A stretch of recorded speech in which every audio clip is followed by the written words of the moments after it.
On this special Encore episode of the pod, we present an interview worth a second or perhaps your first listen. Our special guest, who lives in San Diego, California via Toronto and Vancouver, is Sam Zien, a.k.a. Sam the Cooking Guy, who shares his remarkable, inspiring journey to over 3.6 million subscribers on YouTube, 3 restaurants, 6 cookbooks, and a great line of merchandise now available. It is a generous interview. Sam has a lot of insight from his rich life as a food entrepreneur and popular food media personality. I'm sure you'll enjoy it as much as we did. Sam, welcome to the Food Professor podcast. How are you doing this morning? Oh, I'm awesome. I'm happy to be here with you guys. Thank you for having me on.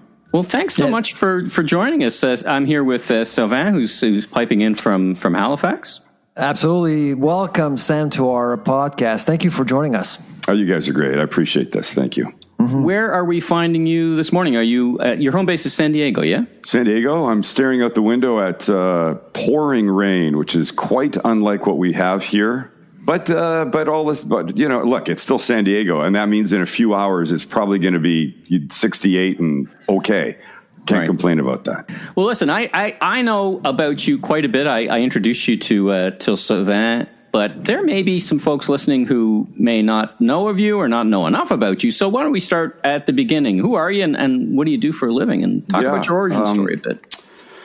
Okay, Sam Zien.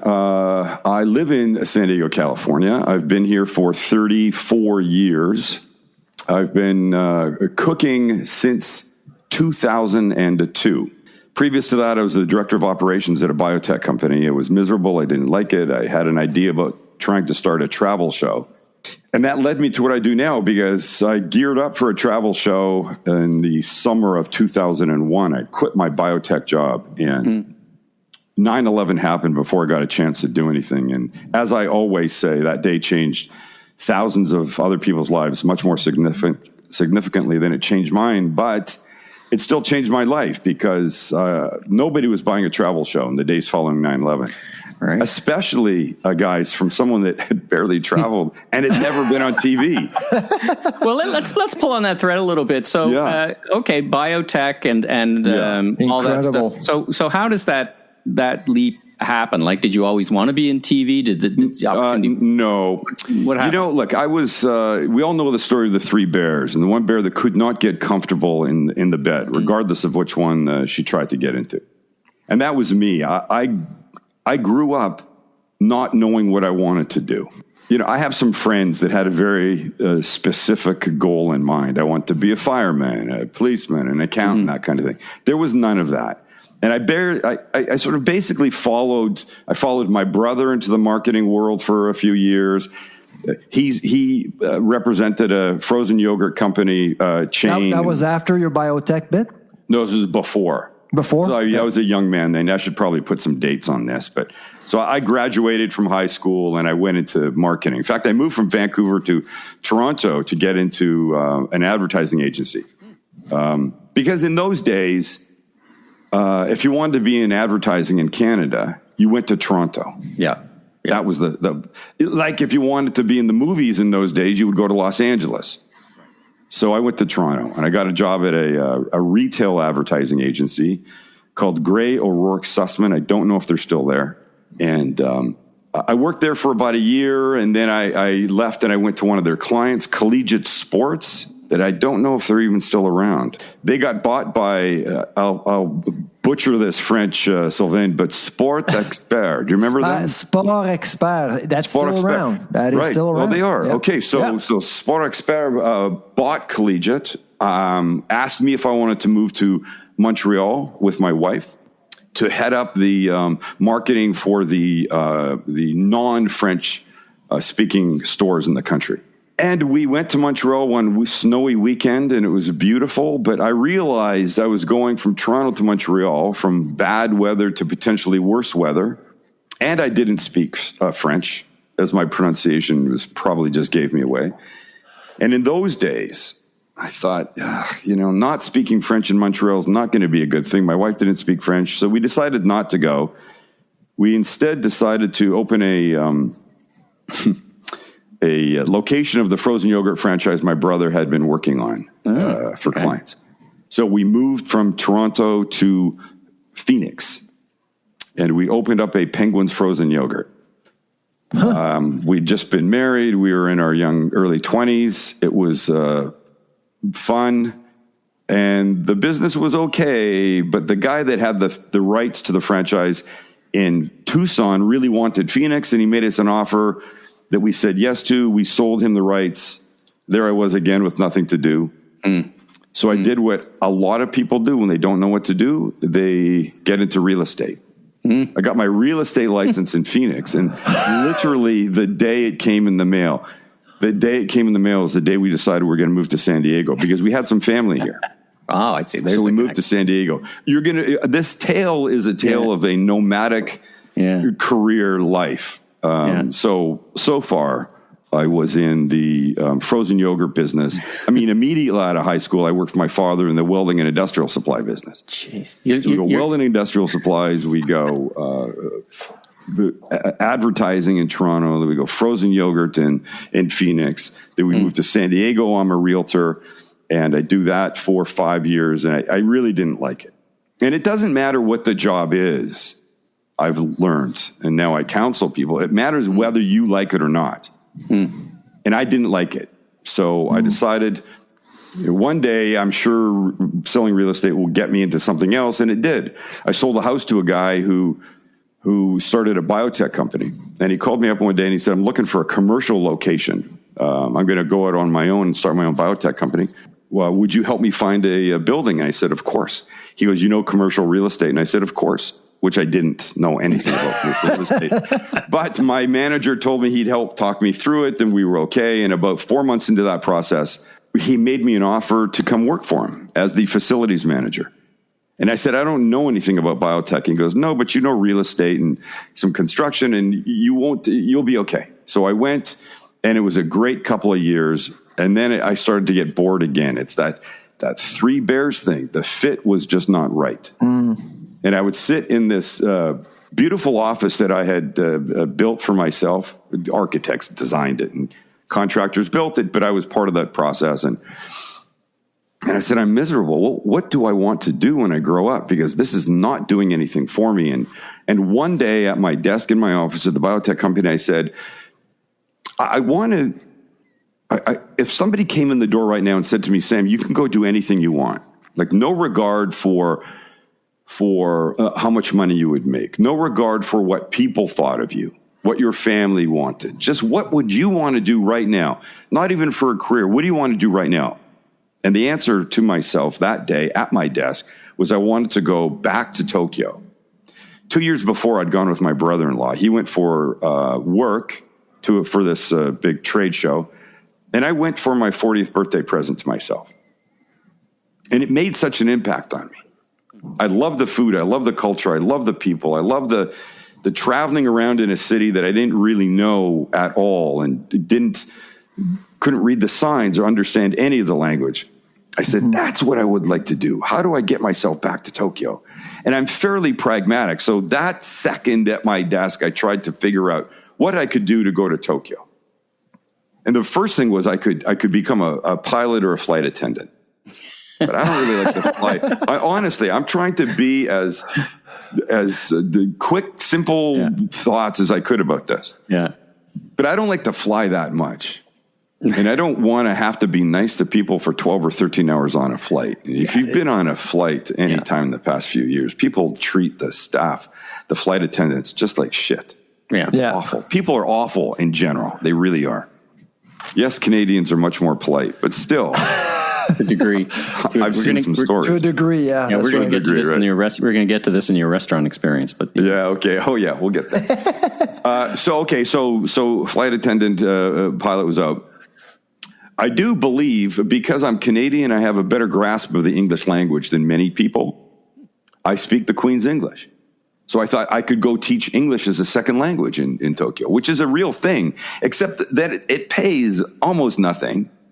And I have a family. I've got 3 kids, and coming home and saying to my wife and kids, we're going to move to Tokyo. We're going to live in 14 square feet. We'll sleep standing up, lying down. In poverty. Yeah. Exactly. That wasn't going to work. But it'll be good experience. It'll be good experience. And I don't know what it was that did this, boys, but somehow in my head, I started thinking about the news and maybe what if I could do some quick little travel thing on the news?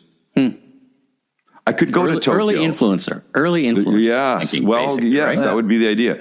I could go to Tokyo. I could shoot some footage. I could come back and cut it into little bits. They call them interstitials, right? Short little 2-3 minute things. And imagine that, the announcer would say on a Friday night, join us all next week at 11 when our travel guy, or whatever my name would be, is going to show you everything you need to know about Tokyo. And the first night would be how to get there, different ways of traveling to Tokyo, and then how to get around Tokyo and cabs, because the cab doors open automatically. The guy pushes a lever and the door opens. And then not so much about food, but really travel. And I liked the idea so much. I was so miserable at what I did. There's an expression, a drowning man will grab at a sword. Yeah. That was my sword that fortunately didn't hurt me. It is worth saying, though, that as you're having these thoughts, this is pre-Anthony Bourdain days, right? Who kind of made a whole series and later part of his career doing, he was more social. What I loved about his show was what you're describing, basically, right? Yeah, exactly. So the only sort of travel that I had to base my stuff off of or against was, Lifestyles of the Rich and Famous, that guy, Robin Lee. Oh, yeah, that's right. Yeah. And he did a lot of stuff in America, but sometimes he'd, join us as we go to Calais and Paris, watch, that kind of thing. And you show fancy stuff. And I saw that and I thought, what I wanted to do was encourage people to go travel. Mm-hmm. Like when I came back from this week in Tokyo with my brother-in-law, and I told people that during the day I was by myself and how great it was. So many of my friends said, I couldn't do that. I go, you couldn't do what? They go, go to some place you don't know, it's foreign in this. And I thought, but for me, that was the fun part. So I wanted to encourage people to go places they didn't think they could go. So it wasn't Lifestyles of the Rich and Famous, but it also wasn't Lifestyles of the downcast and downtrodden. Sure. It was go someplace you're interested in, but you don't think you can pull off. Don't go to North Dakota again this summer. And I always use North Dakota as an example, which is probably unfair. I'm sure it's a lovely place, but the point is we all get in these ruts. We go to the same places. We eat the same food. It's Thursday night. We make our Aunt Ruth's beef stew, that kind of thing. And traditions are great. I'm picking up threads here, though, that you continue in the show. Let's get to talk about your show. Basically, you've got an incredible following on YouTube, and I think part of that is, and I want to hear about the intentional versus kind of how you found your way into it. But really, the central thread of what you talk about is cooking isn't hard. You don't have to. No. You can do this. Is basically I think. So that was the point of the travel, and the point is travel didn't work. 9/11 happened. I had to do something. I'd quit my biotech job. I was watching TV in the week following 9/11. I saw a terrible cooking segment on a local channel, and I said, somebody should do that, but better. And then I went, wait a minute, I have no job. I'll do that, but better. My wife came home from work that day, and I said, I know what I'm going to do. Not travel. It's going to be cooking on TV. And she goes, that's great. I think you'll find a bigger audience. Just one thing. I go, what? She goes, sweetheart, you can't cook. And I go, but you see, here's the genius part. I will make things that are so simple. Yeah. That because if you I understand. Can make it, if I can make it, people watching will be able to make it. Like the example that I saw that day, a guy was making butternut squash soup. It was September. It was cold somewhere, not in San Diego, but he was making it as complicated as he could. He was using creme fraiche, which honestly, I think then 90%, maybe 95% of the population had no idea what it was. But more important than that, he chose not to describe an alternative to it. Okay, I'm using creme fraiche. If you have sour cream at home, you're going to get to the same spot with your sour cream. He wasn't encouraging, and I wanted to do that. So the crew that was going to go away with me now came to my kitchen, and we shot a cooking segment. I was on TV doing a 2-minute cooking segment twice a week for 7 years, and then we moved to YouTube, and that changed everything.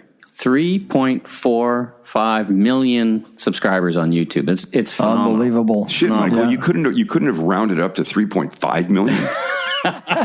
give me the extra few thousand. 3.5 million Canadian.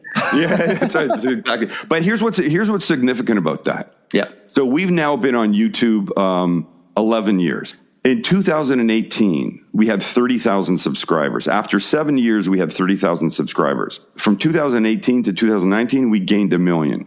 Wow. Then we gained another million. Then we gained another million. No overnight success. Yeah, when it comes you're to like our that rock YouTube. band. Yeah. Exactly. There are no overnight successes. Everybody's been digging away in the trenches for a long time before they find, something. Sam, how do you label? So you don't have any formal training as a chef. If someone asks you, who are you? Like, how do you label yourself? Sylvain, for the longest time, when I go to an event or something, and on the brochure they would put the chef Sam, the cooking guy, I would say I'm not a chef. To me, then a chef was somebody that either went to culinary school or has been on the line at a restaurant, headed a restaurant group, that kind of thing, or both. Neither of which I had ever done. And I felt like I was while there's no test to be a chef, I felt like I was taking something away from the people that had worked very hard to get there. I was a guy that cooked, hence the name Sam the Cooking Guy. So what people want to call me now, chef, whatever, I'm fine with that. I don't argue against that label anymore. Look, there's plenty of proper, highly trained, very talented chefs in San Diego that think I'm an asshole because I have a big following. My 6th cookbook that I'm working on now will come out in a year and a half. They don't think I deserve what I have, the audience, that kind of thing. They think I can't cook. And that's fine. I don't care what they think. I don't do what I do for them. I do what I do for the person who watches that maybe didn't think that they could cook because they followed complicated chefs or complicated recipes. Like I wanted to encourage people to go find a location to go visit that wasn't complicated, I want to teach people how to cook. And the crazy thing is, that 10,000 hours concept. You do anything for 10,000 hours, you're going to start to get good at it. Yeah. I'm sure I've done this for more than 10,000 hours, and now I can probably cook. Look, I'm no, I can't think of a fancy chef right now, but I'm no Alain Ducasse. I'm not, one of those. I can't do fancy stuff because I don't know the technique, but I do know my way around a kitchen. I know my way around knives. I cut myself a lot less now, and I make food that is big in taste and small in effort. That's the word I've used for a long time. People want to come home at night and they want to eat well. I want to say to them, you don't have to come home and take a frozen pizza and put it in the oven or the microwave or heat up some foil wrapped thing that you bought at the supermarket. You can come home and with 5 or 6 or 7 ingredients, make something really good. And if you make it today and it didn't turn out really well, it's not that you can't cook. It's that you just have to practice. In my 4th or 5th cookbook, in the beginning I wrote, cooking is like riding a bike. The more you do it, the better you get. And I explain this to people that tell me they can't cook. I go, I don't think it's that you can't cook. I bet it's that you don't cook. I go, can you ride a bike? And they go, yeah. I go, well, so here's the thing. At one point, you could not ride a bike. And I know that for a fact because nobody can. But now you can ride a bike because of practice. So if you can't make a pineapple upside down cake because you've burnt it or there's too much sugar, the second time you make it, you go, okay, it was in the oven too long. Maybe the recipe's wrong. There was too much sugar in it for me, so I'll cut the sugar back. You start to learn how to do these things. You can't make an omelet. You can't make scrambled eggs. Just practice a little bit. So that was me then. I started my only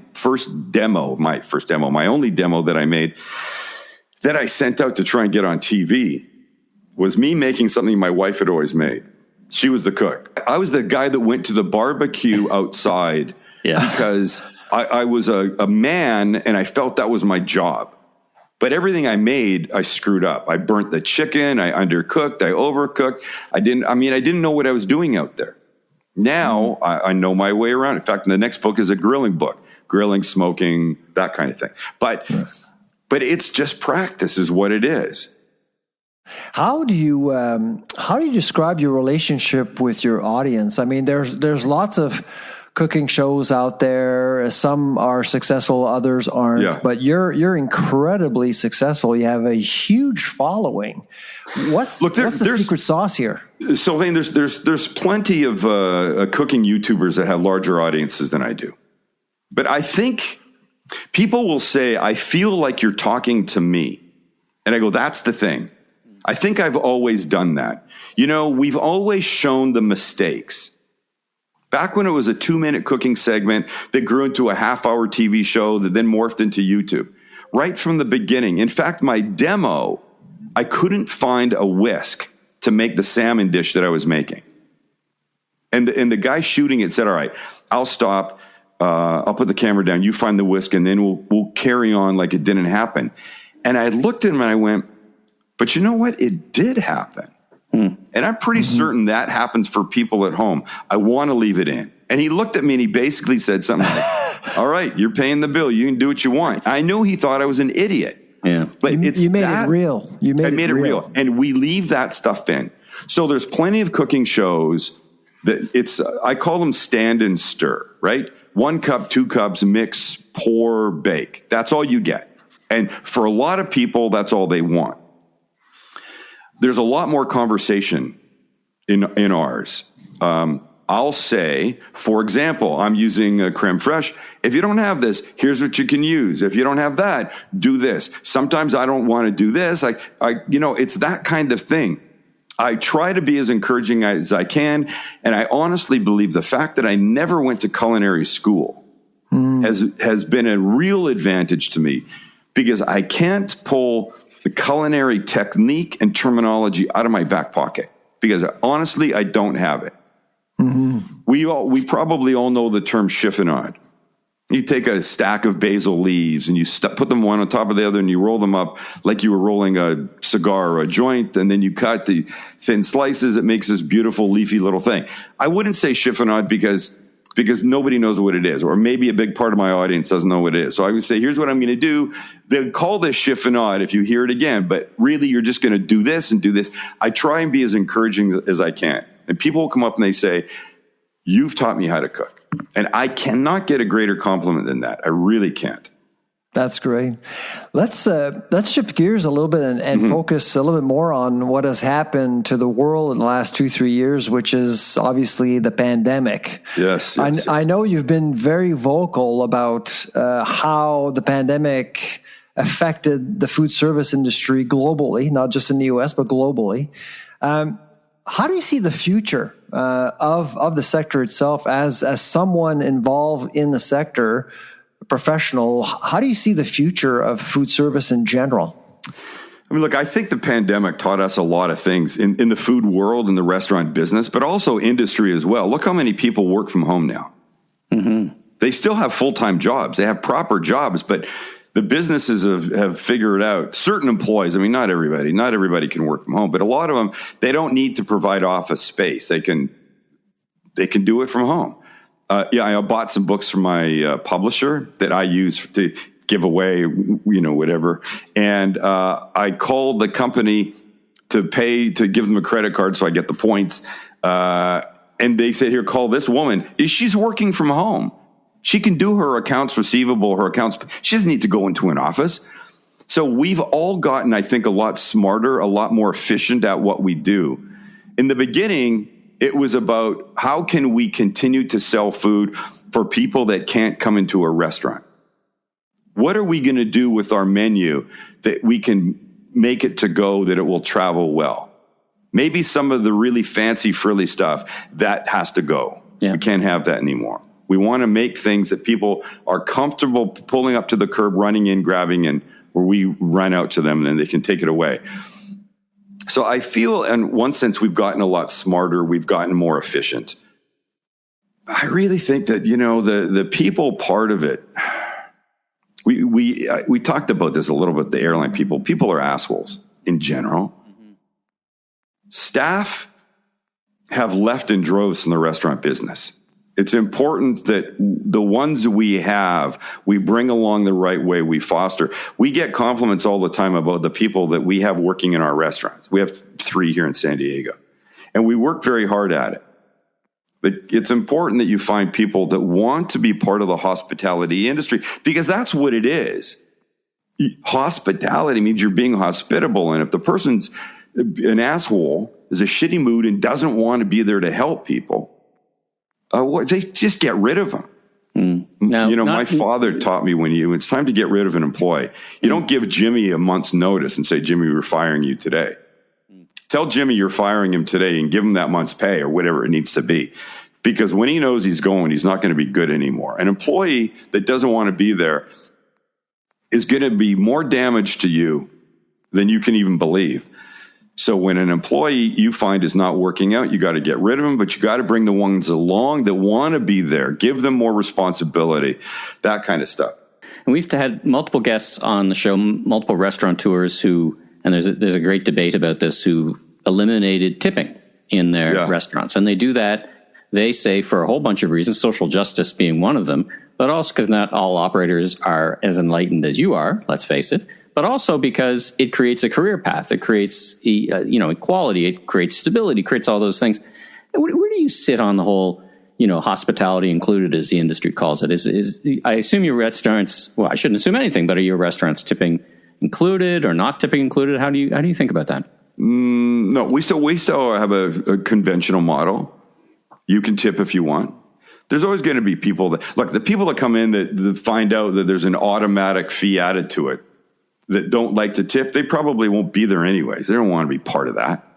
Tipping is right now, in my mind, it's part of what we do. I'm not saying it's the right part of what we do, but it's the way that this society, both in the United States and in Canada, has grown up.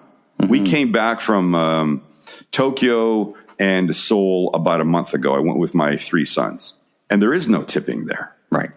In Japan, if you tip somebody, it's almost an insult. They don't want it. They want them doing their jobs there because they want to do the job, not because there's an expectation of dollars. I don't think we're going to get there. I really don't. It seems we're too far down the line, I think, for us to make that turnaround. I mean, you have to be done en masse, really. Well, we were thinking that as we talked to industry leaders, that the COVID crisis was one of those, black swan events where the industry had the opportunity, if they were ever going to change at one time, everything's ground to a halt. Now's the time to do it. But you're right. It's still not quite sticking. Well, based on our numbers, the tipping culture is still quite strong, regardless. Yeah. Unlike Europe or Asia, as Sam just mentioned. Yeah. Let's turn our minds. It's the same thing about guns. People say we got to stop the guns and the high powered ones. Guess what? It's too late. You're never going to get rid of them. Okay. I'll go with you on that, but I'm not sure that's the case. I think I'm just saying there's too many of them out there. Yeah. If you stopped selling those high-powered ones now, it'd be 60, 70 years before they'd be out of the system. Yeah, that's true. I'm not saying we shouldn't do it. I don't like guns at all. I would love it to happen, but I'm just saying there's a lot of them out there. Yeah, then you ban the bullets, right? I mean, there's always some way to get to fixing something. Let's turn our minds. The last question. Let's turn our minds to 2023. What's next for you? You mentioned you got another cookbook coming, and what else is what's on the horizon for you? Another restaurants. In fact, I should be writing right now. It's due to my publisher February. Well, 1st. You've had your coffee, so you're ready to go after this podcast. I am. That's what today is dedicated. In fact, the rest of the next couple months are dedicated to that. Let's see. So we're working on. We have 3 restaurants in San Diego. Not Tacos was the first one that opened in 2018, and it's a taco restaurant, but not Mexican-inspired tacos, like they all are in San Diego. And San Diego has amazing Mexican food. The last thing they needed, in my opinion, was more Mexican-inspired tacos.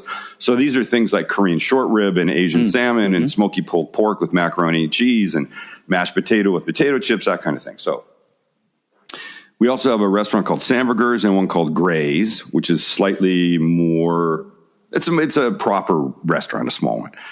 The other 2 are in a food hall. So we're looking for our second location for Not Tacos, and focusing on another city, actually, not San Diego. The problem is, you're talking, the real estate guys talk about A plus locations. It's a B location, that kind of thing. And we're really in an A plus location for this first one. We cannot go backwards. So we're being really picky about where it's meant to be. We're looking very hard. So that will be an important part of what happens this coming year. Are you considering airports? Yeah, in fact, we're deep into a conversation. We've been approached by an airport group that's doing stuff. The San Diego International Airport is expanding, and the airports don't want to deal with mom and pops or onesies and twosies. Yep, they want to deal with a group. So the way to do that is find a company that specializes in restaurant airports and do a bunch of them, and they'll take 10 or 12 spots at the new airport or the new terminal that's being built. And then they'll find places to go in there. So you can go try and find somebody like that. Or in our case, they came to us. They like what we do. They like our style. They like our brand. They like our local. They like the Sam the Cooking Guy popularity because it definitely the brand, helped. Yeah. So they came to us, and they do a great job, and we're having a really serious conversation with them right now that looks like we'll probably be part of the bid that hopefully gets picked up for this new terminal. Is Sam the Cooking Guy brand intertwined with San Diego, or can you actually see your brand expand?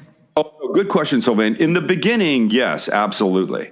But 3.5 million subscribers to YouTube. Forget Instagram and Facebook and Twitter and all that stuff.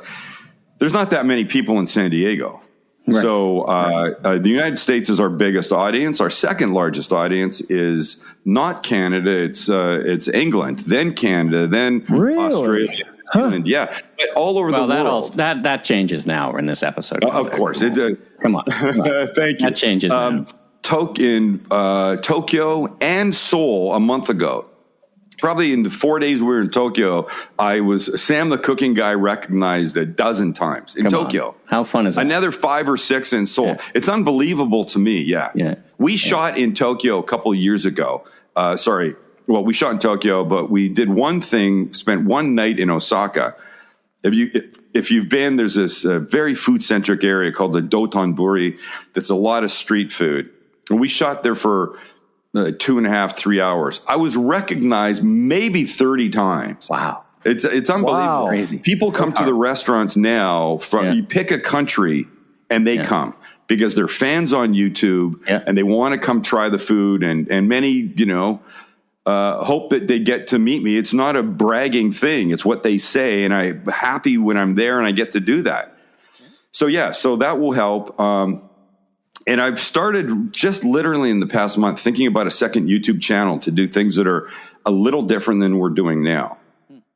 Because I don't know that it belongs here. And I don't even want to talk about it yet because I'm just formulating the ideas in my head. But we've got a good jumping off point to look at a 3.5 million subscriber base and say, all right, if this kind of stuff is something that you like, we're going to put it on that channel. Yeah, interesting. Now, and make it a little different. Now, where can you mentioned a couple of times social media? I mean, obviously on YouTube to keep up with the shows, but where can they keep up with? You go to thecookingguy.com or samthecookingguy.com. That gets you to the same spot. You can follow us on Instagram at The Cooking Guy. A YouTube channel is Sam the Cooking Guy. And Facebook, it's Sam the Cooking Guy. You'll find your way back to me somewhere. Just go to your browser and type in Sam the Cooking Guy, and everything will sort of just populate and fall into come place. Up there. Yeah, that's right. Well, listen, Sam, it's been a fascinating discussion. Learning about you. Your journey is so inspiring, to be honest. It's crazy. Look, the message for people is, here's what's important in life, that you're happy at what you do. It is not about the money. People think it's about the money. That's a really bad misconception. There's that book, Do What You Love, The Money Will Follow. I think the book should be called Do What You Love, You'll Be Really Damn Happy. And if the money follows, it's a bonus. But don't base it on the money. Base it on what will make you happy. On our last day on this planet, boys, you want to be looking back with a heart that is full of happiness and family and friends, and you've done what you wanted to do and hopefully made some kind of impact and difference. You don't want to be looking back. You're not going to look at the boats and the cars and the property and the stuff that you own. That's not what you're going to be thinking about that day. So refocus now if you have to. Be happy. That's what it is. That's what matters. You're gonna replace Anthony Robbins at some point. Well, yeah. Well, listen, Sam, thank you so much for your time. Thank you, fellas. It's been great, and hopefully, we'll be able to make it to one of your restaurants in San Diego or elsewhere. Get yourself out of Halifax, and where are you, Michael? I'm in Toronto. Yeah. Okay. We'll come back. Yeah. Toronto's cold. I know it's cold. I spent a very long years and a half worth of winter there. Yeah. Right on. Well, listen, thanks as well, Sam. It was a real treat hearing your voice in my earphones and having the conversation. My pleasure. See you guys. Take care. Thanks for tuning into this very special Encore episode of the Food Professor Podcast. Sylvain and I will be back live on the mic January 11th. See you then.